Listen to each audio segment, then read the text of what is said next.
2020 உலகக்கோப்பை போட்டிகள் வரும் பிப்ரவரி 7 முதல் மார்ச் 8 வரை இந்தியா இலங்கை நடைபெற இருக்கின்றன. இதற்கிடையில் பாகிஸ்தான் அணி 3 2020 போட்டிகள் இலங்கை சுற்றுப்பயணம் மேற்கொண்டது. இரு அணிக்கு இடையிலான முதலாவது 2020 போட்டி 8 விக்கெட் வித்தியாசத்தில் பாகிஸ்தான் அணி அபார வெற்றி பெற்றது. இரண்டாவது போட்டி மழையால் ரத்து செய்யப்பட்டது. இந்த நிலையில் இரு அணிக்கும் இடையிலான கடைசி 2020 போட்டி நடைபெற்றது. மழை காரணமாக 20 ஓவர் போட்டி 12 ஓவராக குறைக்கப்பட்டது.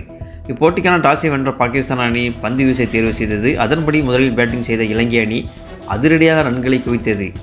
இலங்கை தரப்பில் அதிகபட்சமாக சானங்கா 9 பந்தில் 34 ரன், அதில் 5 இமாலய சிக்ஸர் அடங்கும். சில்வா, அசரங்கா, மெண்டிஸ் ஒரு அற்புதமான இன்னிங்ஸ் தான் எல்லாருமே அடித்து ஆடினர்.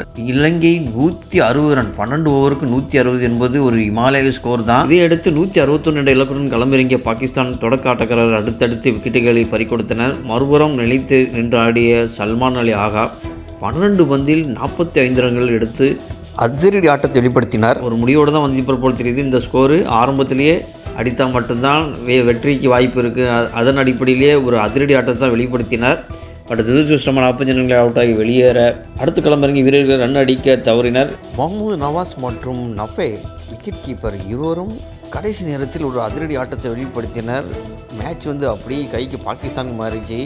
சல்மான் அலி ஆகா அவுட் ஆனதுக்கு அப்புறம் நவாஸ் ஒரு அற்புதமாக இன்னிங்ஸை ஆடினார்.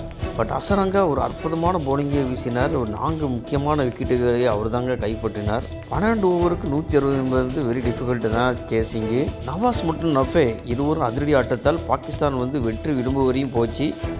2 ஓவருக்கு 30 ரன் தேவைப்பட்டது. 10 ரன்னாக போட்ட பந்தில் நவாஸ் கிளீன் பவுல்டாக பாகிஸ்தானுடைய வெற்றி கனவு தகர்ந்தது. அவருடைய பவுல்டுக்கு அப்புறம் மேட்ச் அப்படி ஸ்ரீலங்காவுக்கு மாறிச்சு. ஸ்கோரும் டிஃபிகல்ட்டாக ஆயிடுச்சு அடிக்கிறதுக்கு. இறுதியில் பாகிஸ்தான் 146 ரன்கள் எடுத்தது.